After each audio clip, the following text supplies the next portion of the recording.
Hello, I'm Coach Frank Allocco, and today I would like to share my thoughts on how happiness begins when selfishness ends. This past week, Tom Clements, my teammate at Notre Dame, retired after a 22-year career as an NFL assistant coach. I was delighted to take a trip down memory lane as I read Tom's story in a great article in 24/7 Sports entitled Tom Clements, Notre Dame's one-of-a-kind leader. Tom had an amazing career at Notre Dame, and his exploits are legendary. He was a soft-spoken guy and a humble leader who always put himself second for the good of the team. In 1974, he was the leading candidate for the Heisman Trophy, but he refused to campaign for it. In fact, he made it clear that he wouldn't be comfortable winning the award, as he felt there were better players out there who deserved it more than him. I was a backup quarterback and Tom's road roommate as we traveled around the country playing our national schedule. We were quite opposite in our approach to leadership and in our competitive style. Tom was a very quiet and unassuming guy who was unfazed by pressure. He led by example, and he was the perfect embodiment of the adage, "In quietness and confidence shall be my strength." I was an enthusiastic, spirited guy in the huddle who believed that enthusiasm causes momentum and constantly tried to motivate by challenging and inspiring our teammates into peak performance. On the morning of our New Year's Eve Sugar Bowl matchup versus Bear Bryant in Alabama, a game that would determine the 1973 national championship, Tom, Cliff Brown, and I joined Coach Parsegan in our final quarterback meeting. After reviewing our game plan and the intricate hand signals that were used to call each play, Tom and I returned to our hotel. And as we settled in for some pregame rest and reflection, I used all of my skills in my attempt to inspire Tom. I talked about the historical accomplishment we were going to achieve that night, that we were going to be national champions for the rest of our lives, and how we were going to receive rings to signify our success. Tom listened to my incessant chatter for about 10 minutes, and then in his unexcitable style said, "Frank, if we win, we are going to Bourbon Street and we're going to have a great time. If we lose, we are going to Bourbon Street and we are going to have a great time."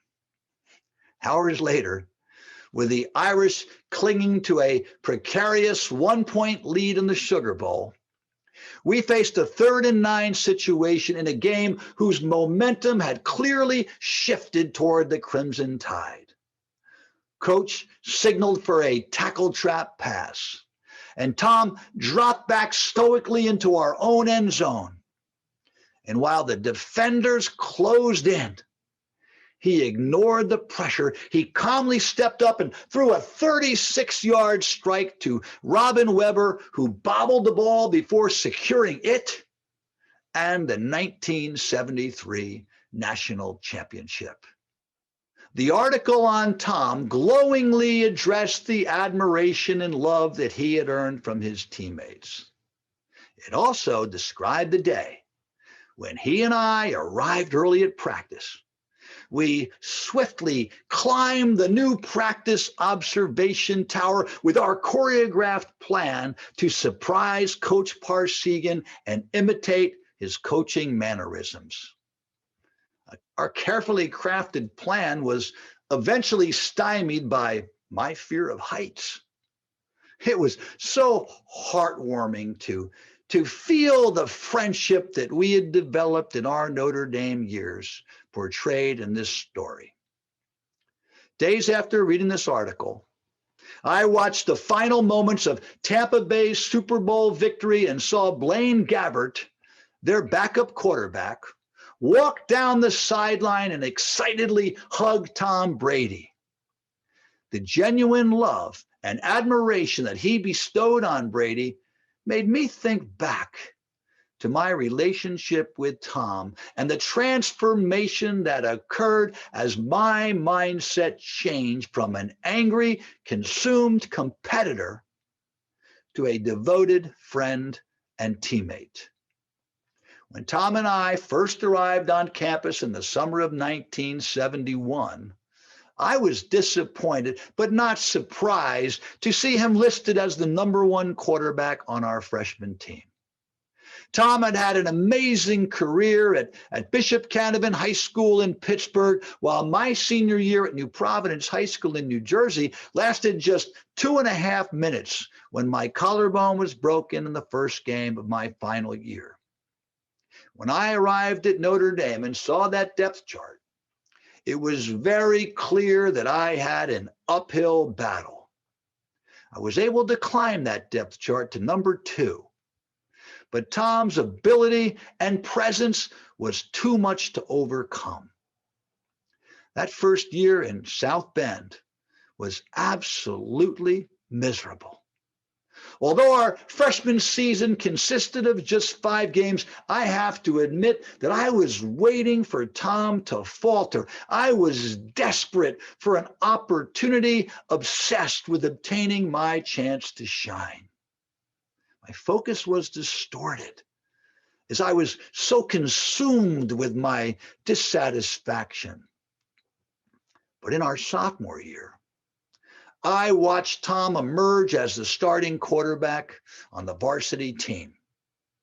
The more I watched him compete, the more I admired his talent. I was amazed at his soft-spoken ability to lead by the example of his incredible work ethic and his understated confidence.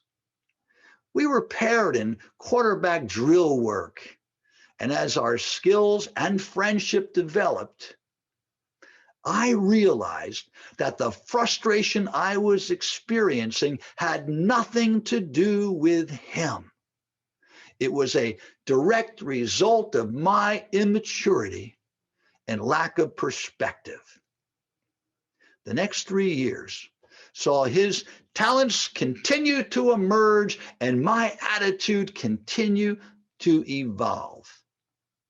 With a new focus on accepting Coach Parsegan's challenge to be the best backup quarterback in the nation, my happiness blossomed, our mutual respect grew, and ironically, my role increased both on and off the field as I became a better leader and a better teammate by following Tom's example.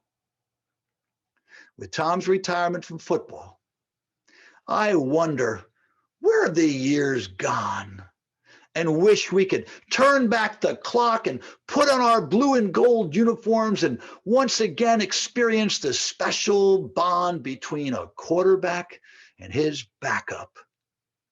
I would treasure the opportunity to once again walk down that sideline, my heart bursting with the same jubilation and genuine pride that Blaine Gabbert felt as he embraced his teammate on a job well done. And as Tom Clements says goodbye to football, I congratulate him for the impact he's had on the game and on the professional quarterbacks he tutored. I am grateful for his friendship and fondly extend one last virtual hug to thank him for the lifelong lesson he gave to me on achieving real happiness by being the best teammate I could possibly be. Keep listening, keep learning, and strive to be your best. And remember, excellence doesn't take days off.